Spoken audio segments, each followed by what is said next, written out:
For a fun and informative podcast all about training working dogs, look no further than the LWDG Pod Dog. This weekly show is hosted by me, Joanne Perrott, founder of the Ladies Working Dog Group, and I chat to experienced trainers and experts in the field who will give you helpful tips and advice. Whether you're just getting started or you've been working dogs for years, this podcast will have something for you. So pull up a chair, pour yourself a cup of coffee and tune in to LWDG Pod Dog, and let us help you build a better bond with your best friend. Hello and welcome to another episode of LWDG Pod Dog.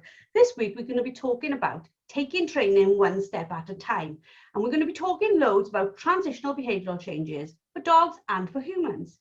Joining me for this amazing podcast is LWDG Mindset Coach Emma Liddell and also LWDG Group Expert Samantha Thorncroft-Taylor. How are you both today? I'm good, thanks, Jo. How are you? I'm good. And how are you, Emma? I'm doing really well, thank you. I'm looking forward to today. I'm really looking forward to this conversation as well, because I'm probably one of those people who tends to go at things a little bit like a bull in a china shop, where it's like an all or nothing. I decide to give up chocolate. I don't decide to give up chocolate like a little bit. I decide to give up chocolate forever. And like 3 days later, I munch in a family bar. And I just try to make things really big, really quickly. And I know this is something that some of our members tend to do, where they like try to do everything at once. And it's not good for us or our dogs, is it? No, from my perspective, certainly from how we deal with things as humans, we don't like change. And if you think about it, most of us have even the same routine every morning, right down to when we feed our dogs, or even right down to the order in which we put our clothes on, which sock we put on first. So we are massively, massively creatures of habit. So having this concept of doing something differently or having to change how we do something can be really, really daunting. And we tend to go through, like you said, Jo, the all or nothing aspects of it. So it's the same. Diet's a really great way of kind of explaining that, where we go to Tesco's, we throw out all our food that's not very great for us. We buy a whole trolley full of vegetables, we put it on the checkout conveyor belt. We almost want everyone to congratulate us about how fantastic our diet is. And then about 3 days later, we're tucking into a pavlova and then generally being quite hard on ourselves as to why it all went wrong. So yeah, absolutely, change can be terrifying for a lot of people. Humans tend to enforce then those transitional behavioural changes. If we decide it's a dog training change that we want to make, we do it with them, don't we? We make things different for them on a massive scale. We do, and it can be anything. Like if we've been, for example, struggling with our dog pulling on a lead, we sort of wake up one morning and we go, right, this is going to change. It's going to change right now. And whilst, yes, we want to put those changes in place, what we often do is, instead of sort of practicing having the dog walking nicely on a lead around your kitchen or around your garden, we take it for a 4-hour walk in a really busy, highly distracting place and expect those changes to all happen all at once, because we woke up that morning and said, today's the day it's going to change. And it doesn't work in that big a transition. I think so. Like you just said there, we get up in the morning, we're like, right, this is changing. This like all or nothing approach is a little bit like we reach the end of our limit with something. So like we'll go back to the weight loss. For me, I normally decide at some point when I have this like sort of level in my brain of where my weight can never go over. And if I get close to that, I'm like, right, it's all changing today. And like you just said with the dogs, like, right, he's just pulled me down the street for the last time. It's all changing today. Do you think it's like a straw that breaks the camel's back approach that sends us over the edge, our frustration goes over the edge, and then we just attack it rather than plan these tiny steps? Absolutely. And I think it's really good to break down actually what happens behind change.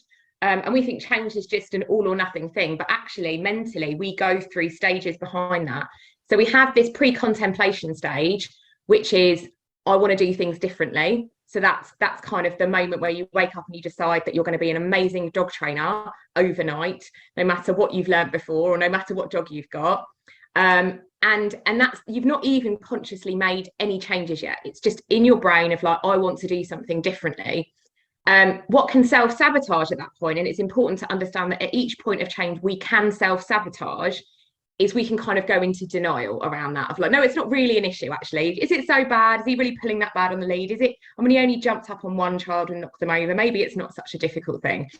Then we go into kind of stage 2, which is contemplating.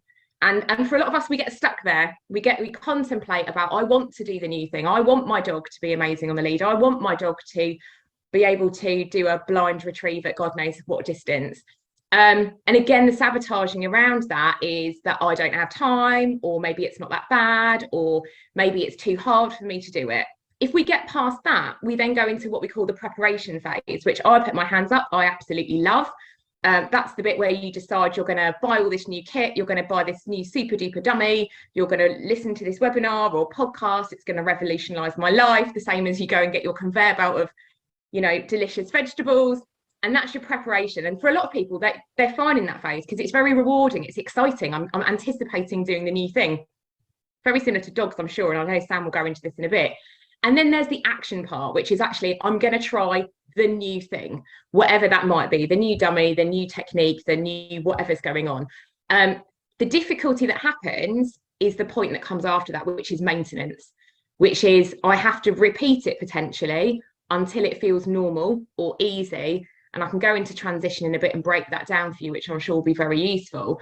But that's the bit where often we give up, is the maintenance part of it. That's the bit where we struggle.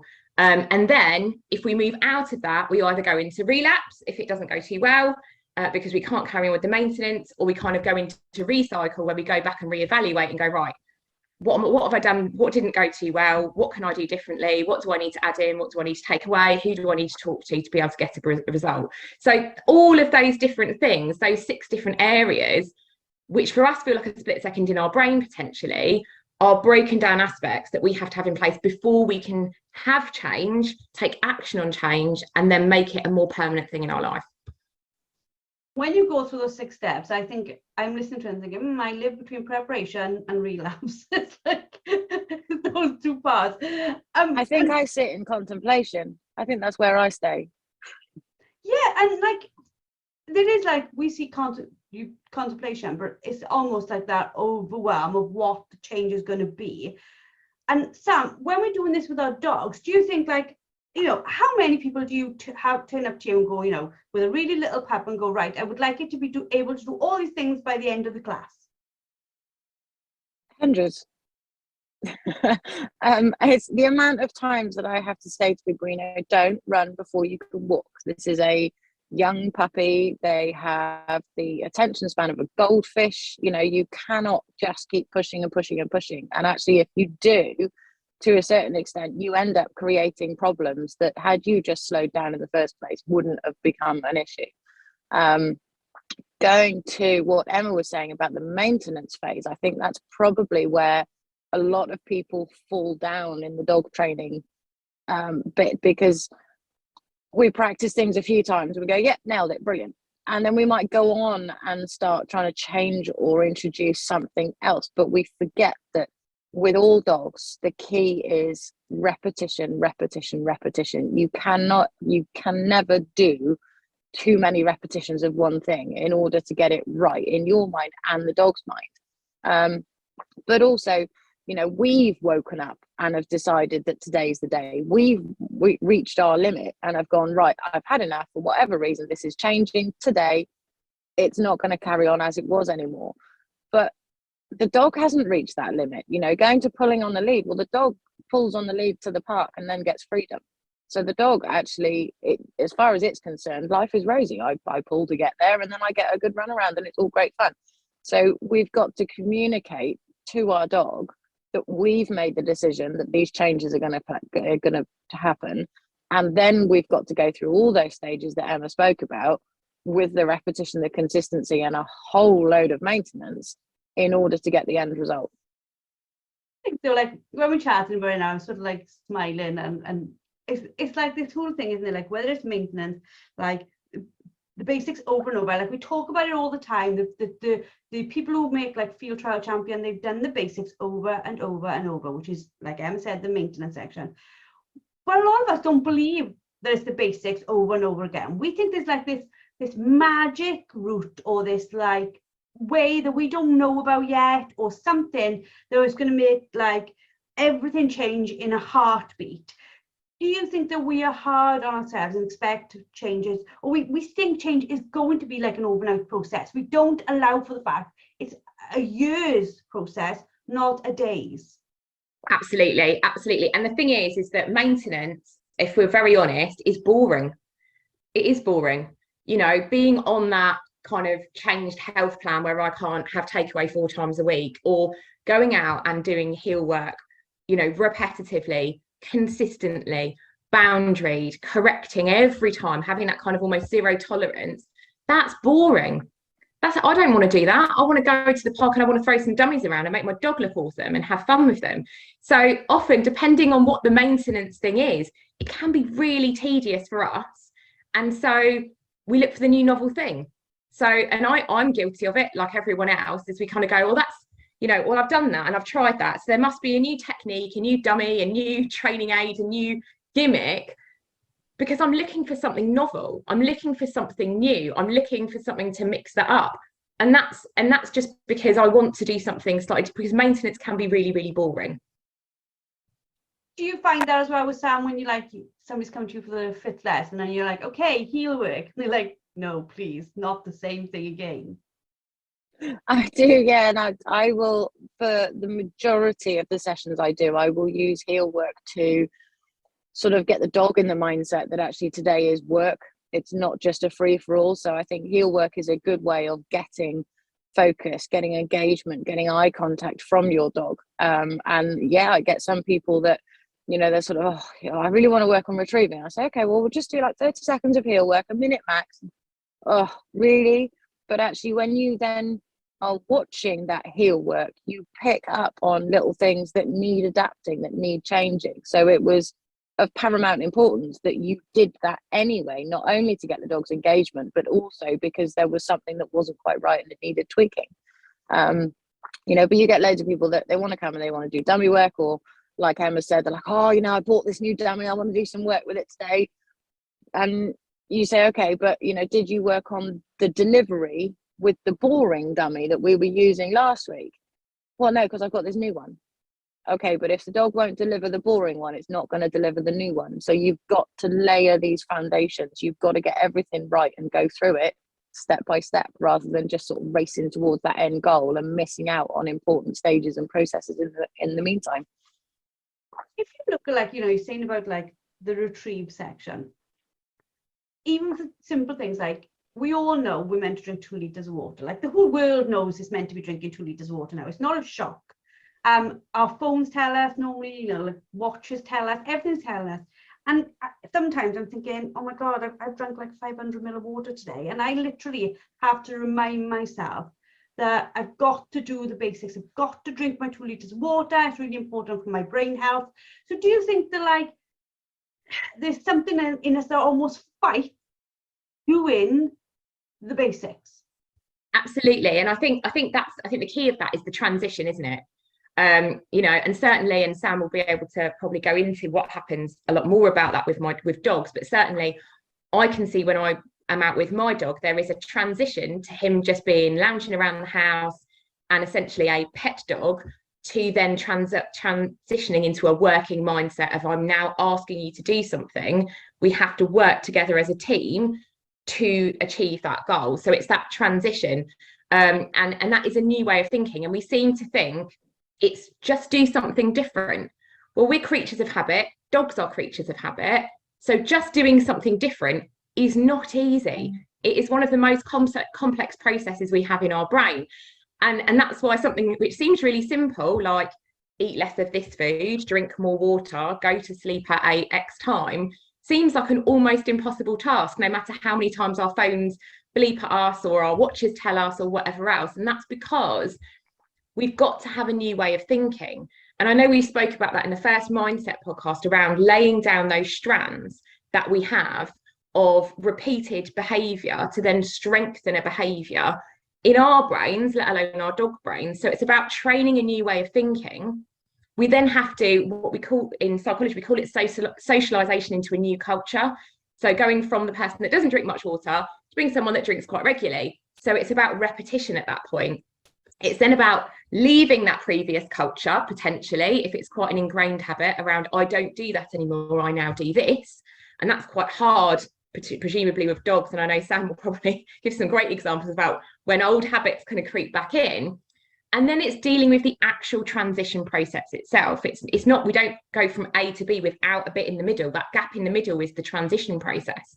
And that's the bit actually where, certainly from my perspective, as humans trying to integrate a new habit, and especially for handlers, that's where we struggle, because when we're trying a new habit, we have what we call initial incompetence, because we're learning something new. So we don't do it brilliantly to start off with, because we've got to train that new habit.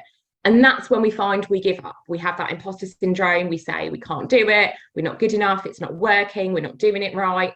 So it's that gap in the middle that is so very crucial. So a really good analogy that I use when I work with people is, imagine you've got a garden that for whatever reason you don't tend to very well, and you walk the same path to the shed every day. That will become a really well-worn path, and it will be very easy to walk in a direct line to that shed. And the rest of the garden will grow up and you'll have brambles and all sorts of other things. So that's how our mind thinks. So what we're essentially asking our mind to do is go, I know that path's really well worn, but what I'd like you to do is go through the brambles, around the apple tree at the back, and then go to the same shed to get hopefully a better outcome.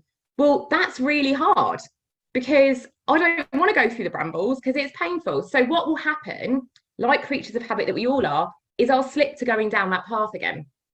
And it might be, and we'll start off with maybe, I don't know, say for example, 3 out of 5 times I'll pick the new path, but 2 out of 5 I'll still pick the old path.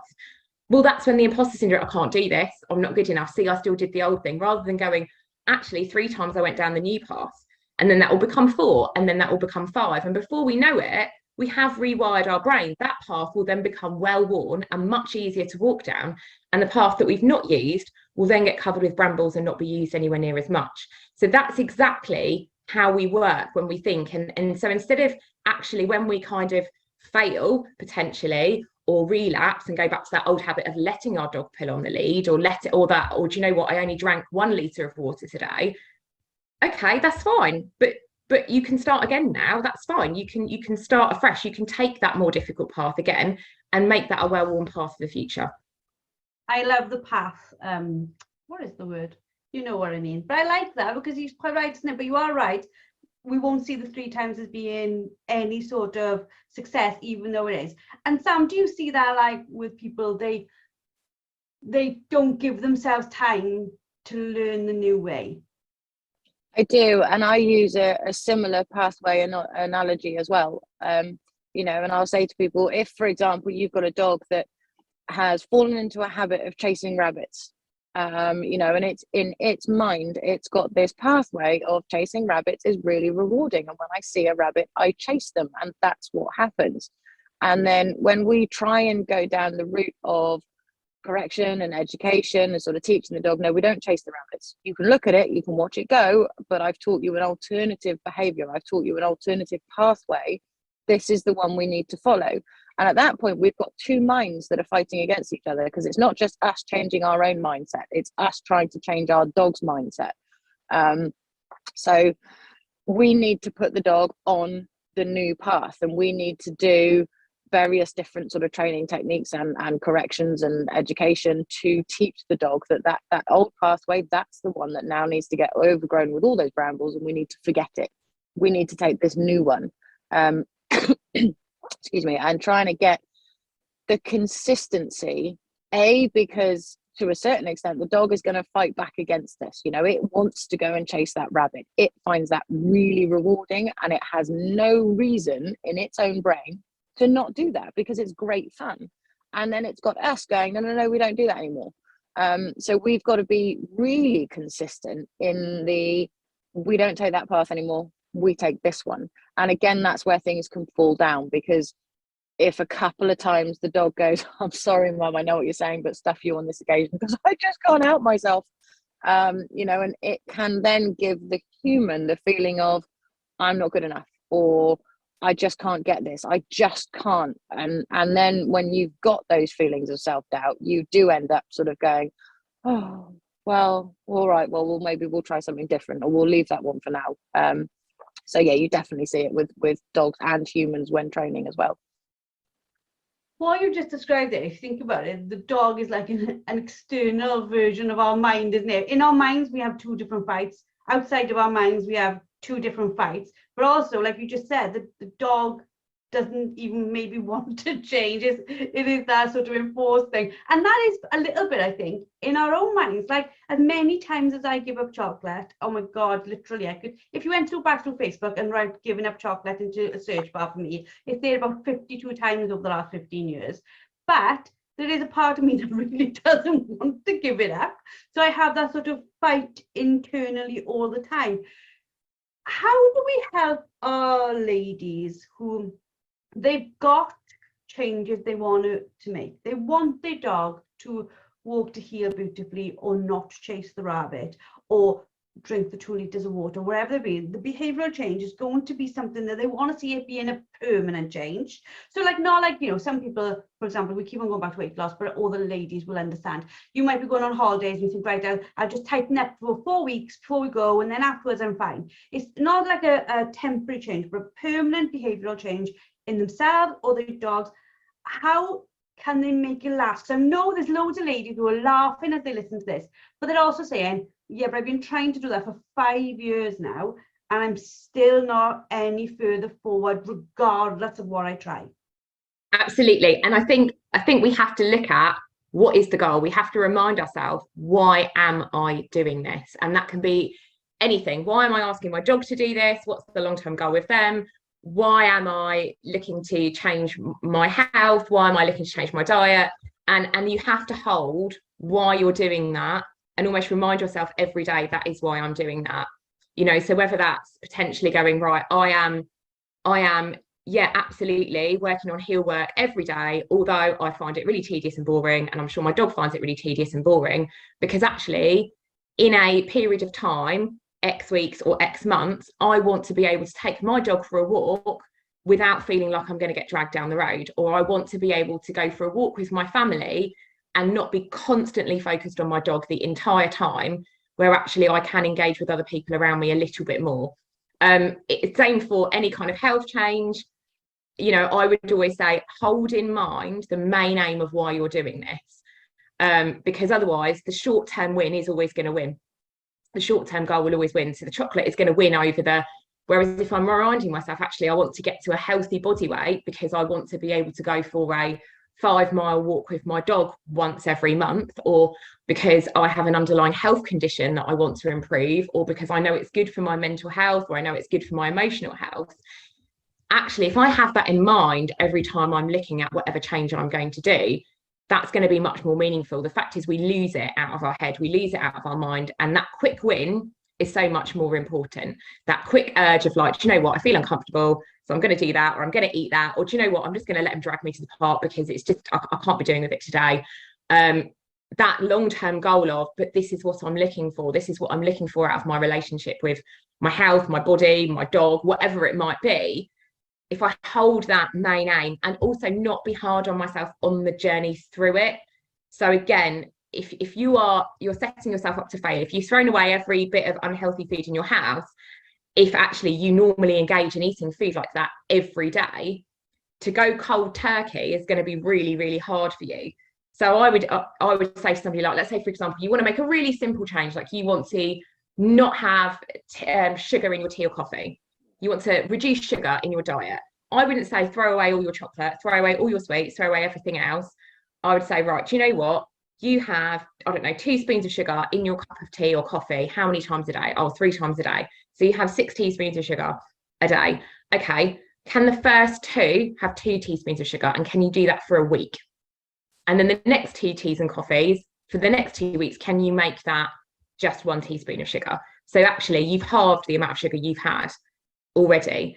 So it is about those incremental changes. And that's so key. You know, we are still animals at the end of the day.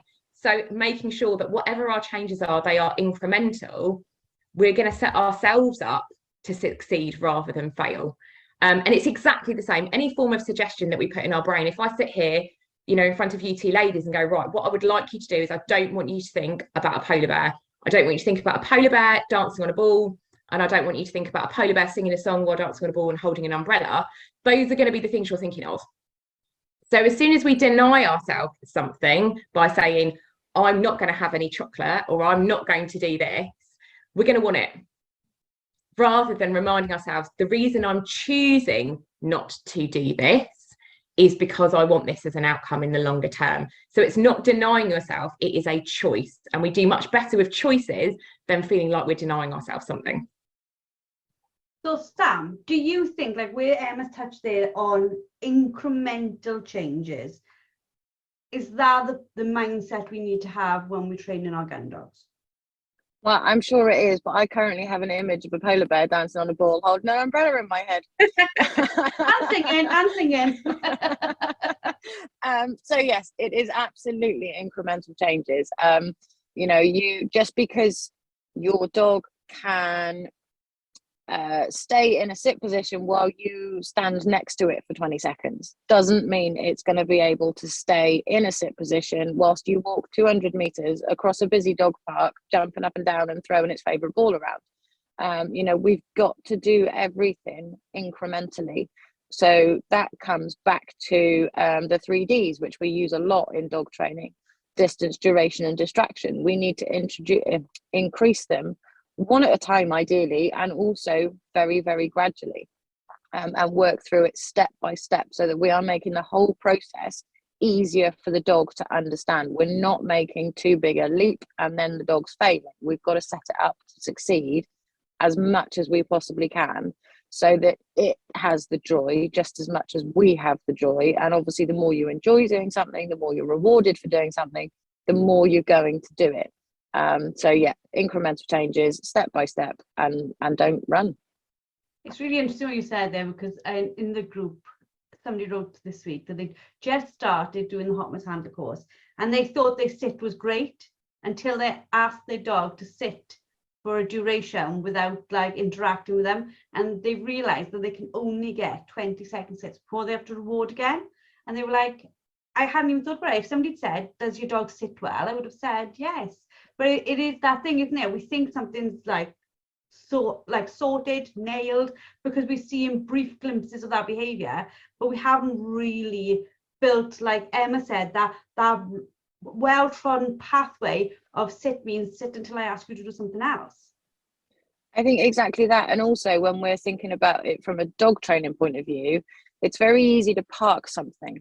So we can get our dog to sit and to stay for 20 seconds, and we go, right, I've done that, brilliant, I'll move on to the next thing. And the next thing could be retrieving, it could be hunting, it could be, you know, a recall from a distraction, it could be anything else. But in our mind, we've done sit stay, so we just don't go back to it.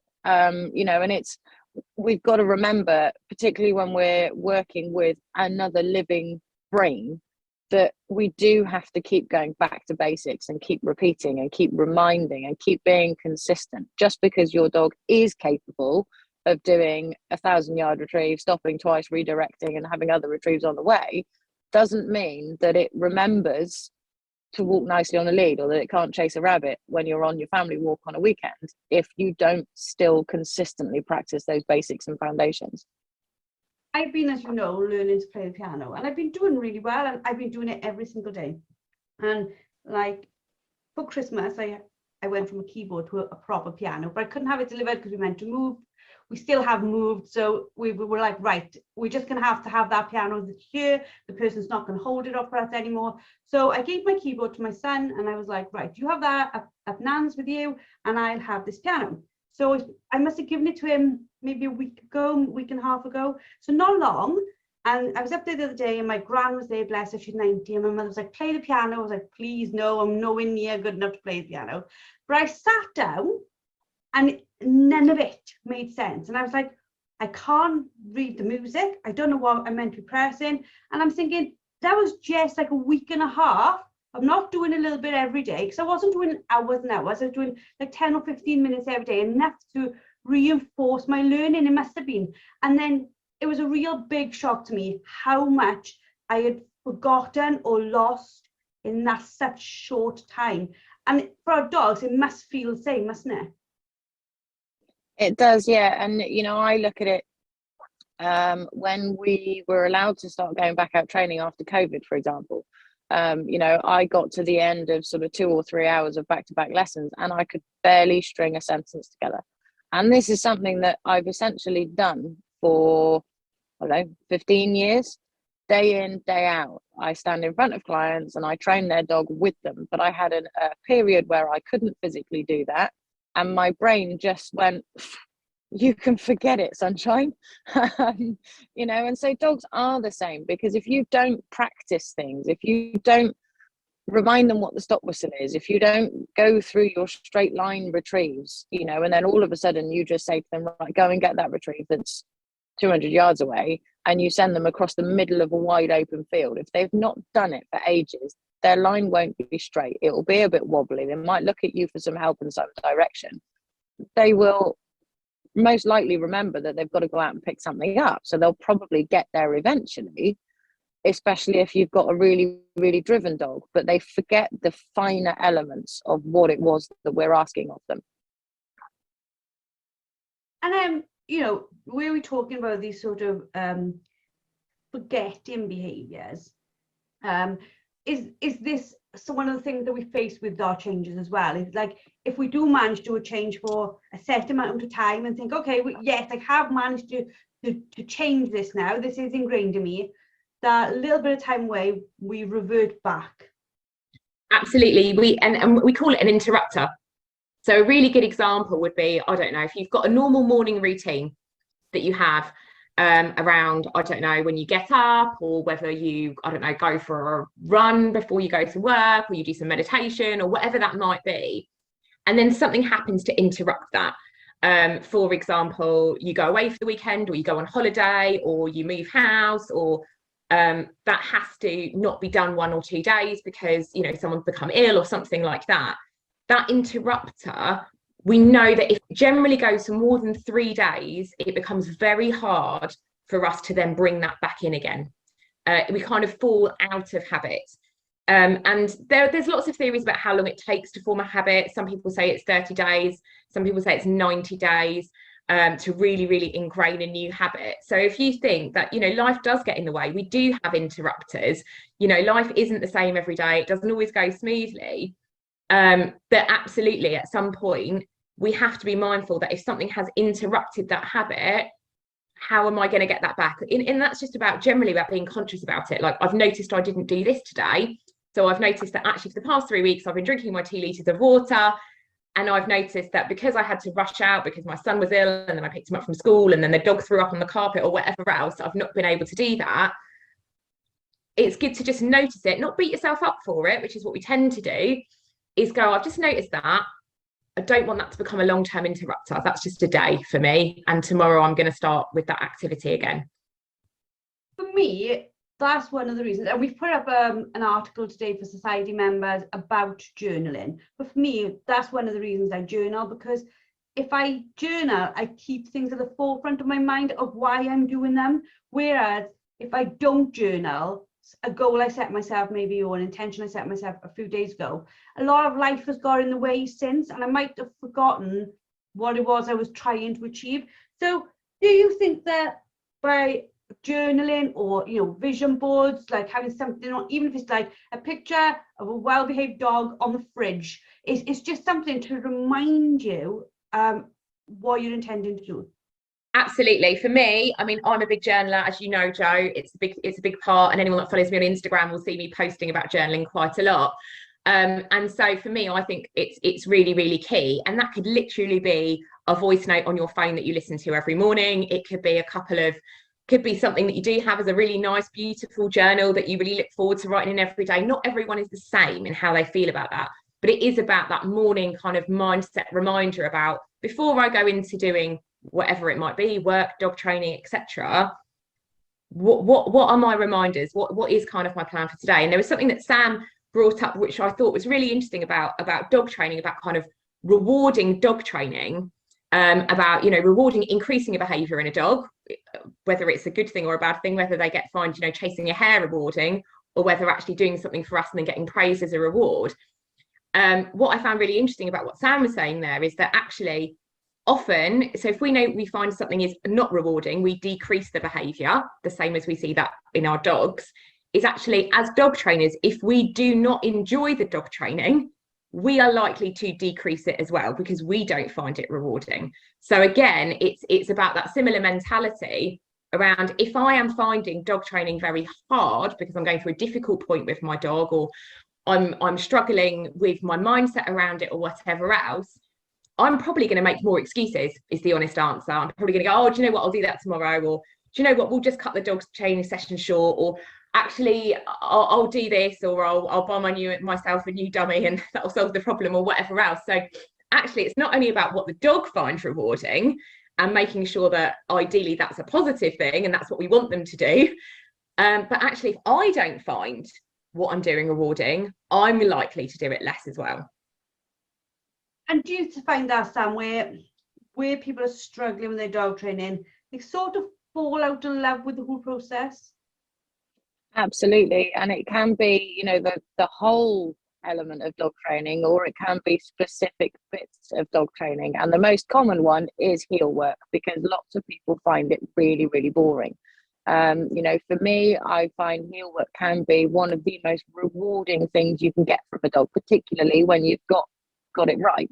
You know, and it should be like a dance. You're working together, you're working in partnership, and you should get this feeling of, oh, wow, this is amazing from it.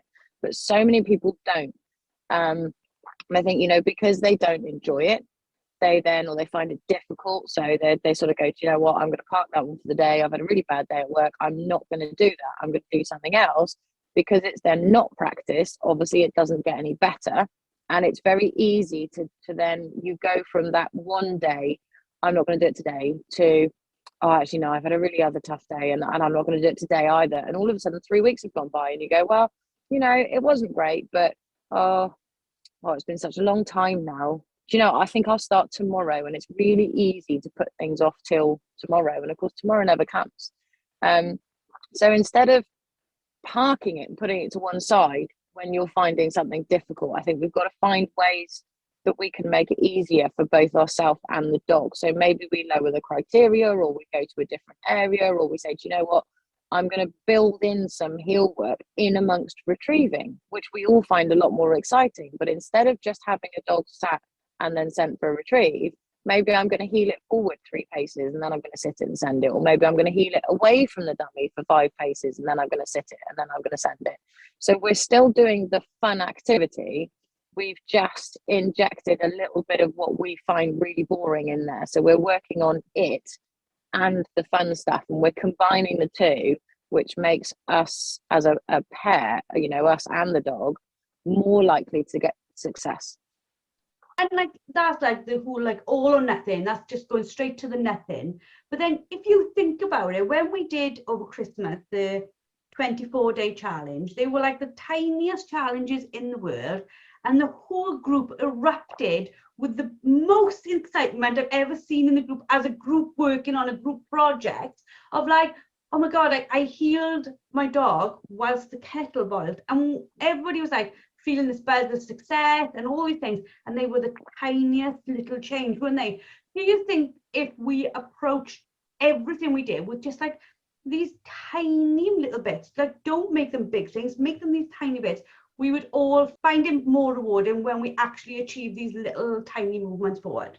Absolutely. And I think bringing back to the journaling that you were saying, Jo, is part of it, is not only, we're not only looking at what our dog finds rewarding, but what do I find rewarding when I train my dog? I'm a human. I want to keep up the motivation. What do I like doing with my dog? And how can I build both of those in? And when we go back to those kind of 6 concepts of change, if I have those right, and I am really clear on what those are, as well as the long-term goal that I've got, I am much more likely to keep that maintenance going, and I'm much less likely to kind of relapse and kind of have that 3-day gap and then going, oh, it's been too difficult. I've kind of fallen out of that habit now. So absolutely, what do I find rewarding, as well as ideally my dog, because I want my dog to enjoy my training. But making that a small thing, a small manageable thing, so I'm much more likely to keep the maintenance of that action going.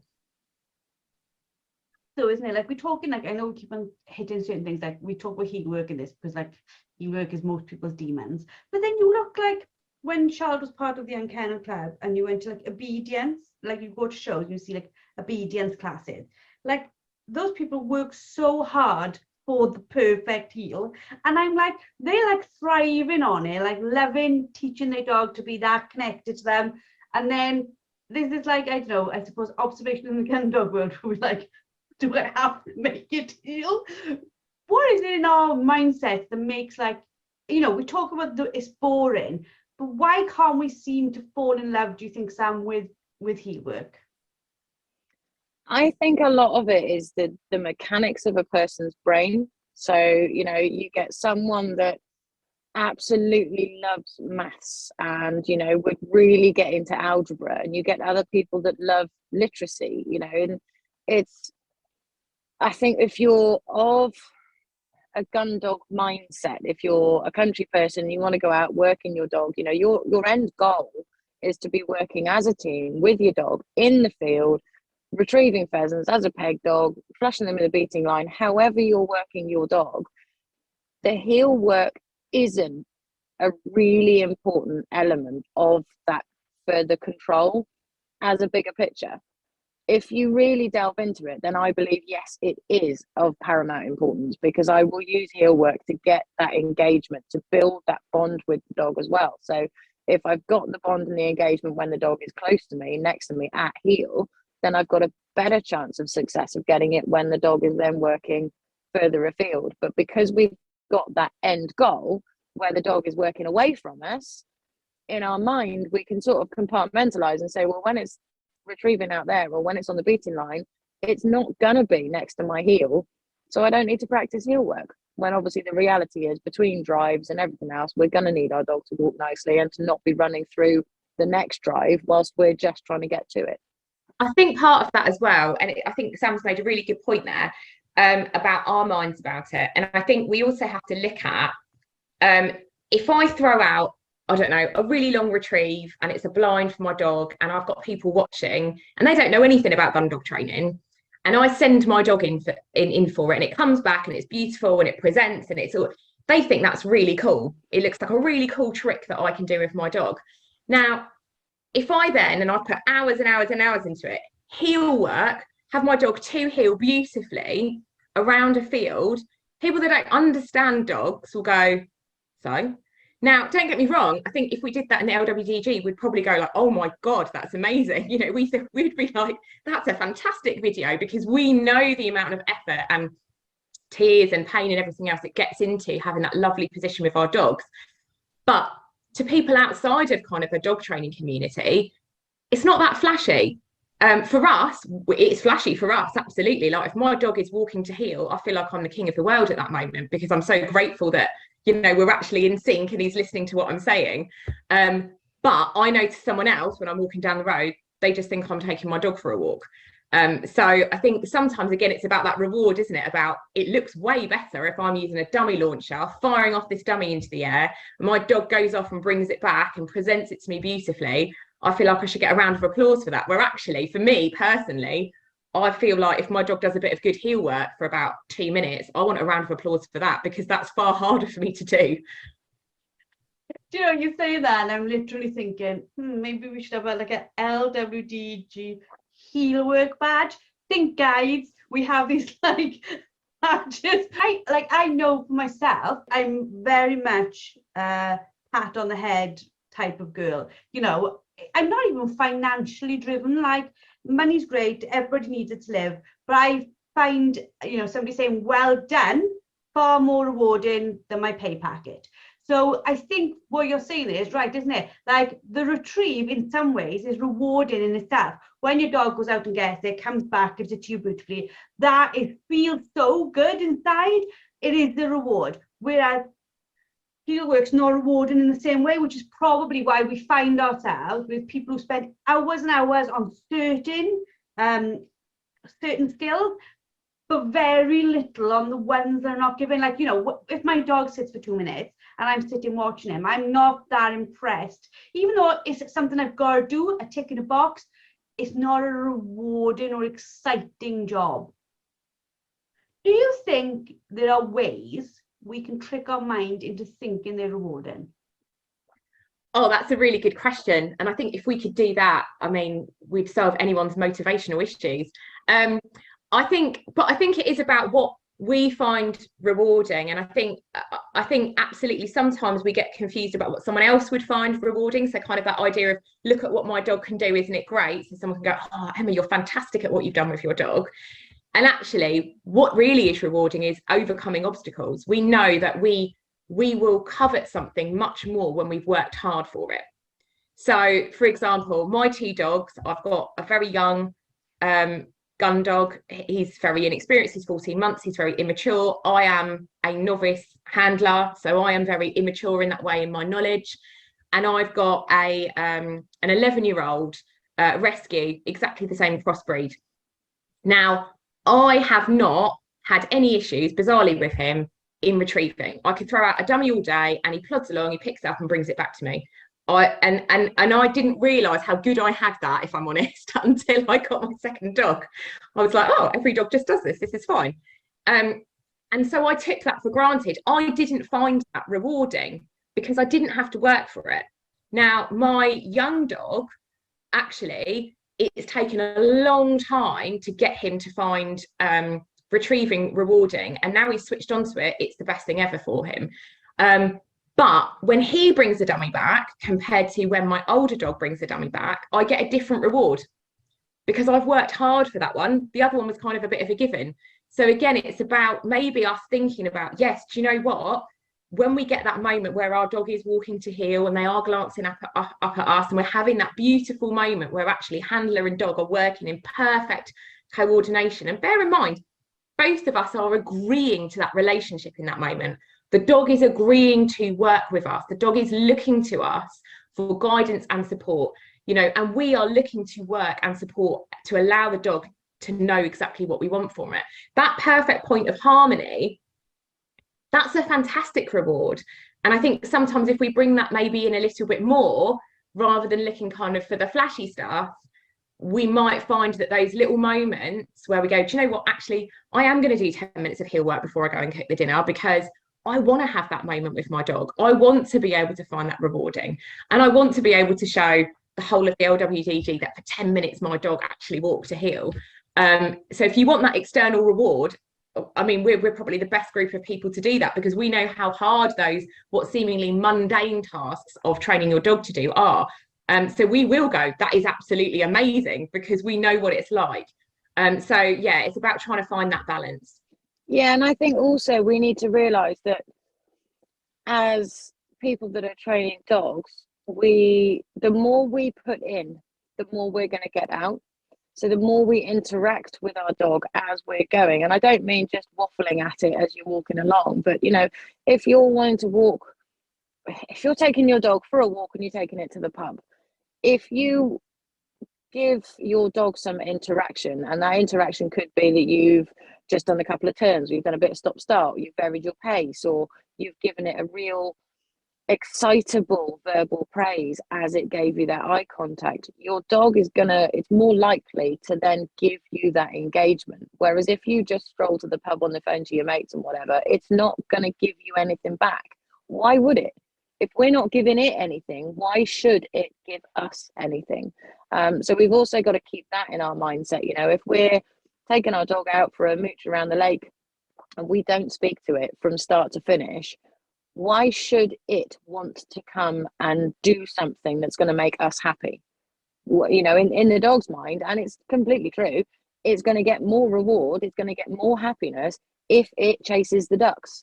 And if we're not paying it any attention, it's not going to bother. So the more we put in, the more you get out. And that goes down to heel work as well. And I think sometimes we're better placed, even if we know that we don't enjoy it, to put on this external appearance that actually we do, you know. And if we have a bit of a spring in our step and a bit of joviality about us, the dog will find it more fun too, which means that as a pair, we come away going, do you know what? Our relationship, I feel really wholesome today because we cracked it. We had this fantastic session, which then, because we all found it rewarding, makes us more likely to A, want to practice and repeat it, but B, more likely to get the same result later on down the line.